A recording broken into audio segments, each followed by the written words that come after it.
Senator Chis Escudero at aktres na si Heart Evangelista nakatakdang mag-renew ng kanilang wedding vows ngayong February 14 at panuuri ng nakakakilig na wedding vow noon ni Senator Chis Escudero. Pero bago pong ating balita, huwag pong kakalimutan mag-subscribe sa ating channel at pindutin ang notification bell para lagi po kayo updated sa ating mga balita.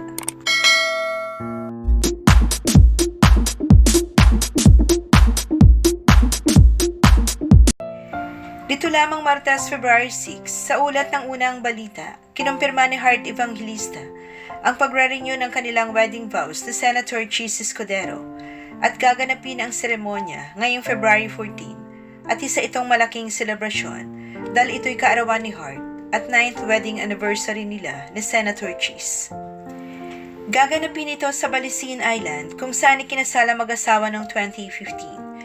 Sinasabing magiging intimate ang affair kung saan malalapit na kaibigan at pamilya lang ang nasa guest list.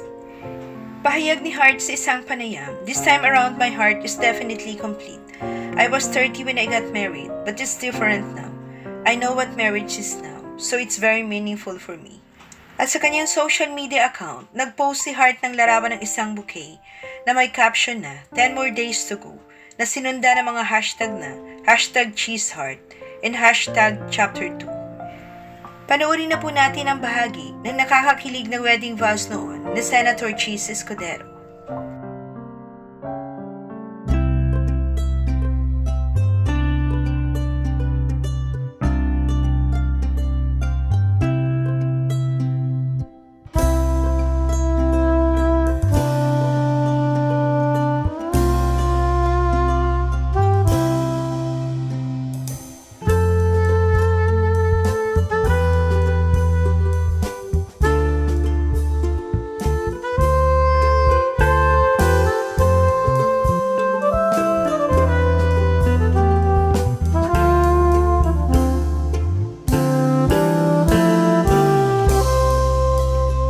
Gwapo ko kasi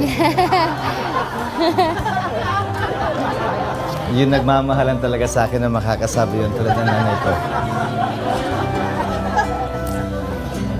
Thank you for giving me the time of day, for giving me another chance to love, to be loved, to live, and to believe again. You are my first, my only, one true love, and you are and you will be my last.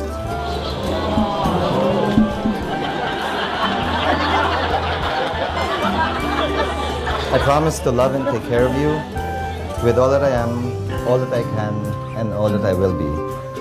I promise to love only you and you only as I grow older. Sa dinami-daming tao sa mundo. Maraming salamat po sa inyong panunood.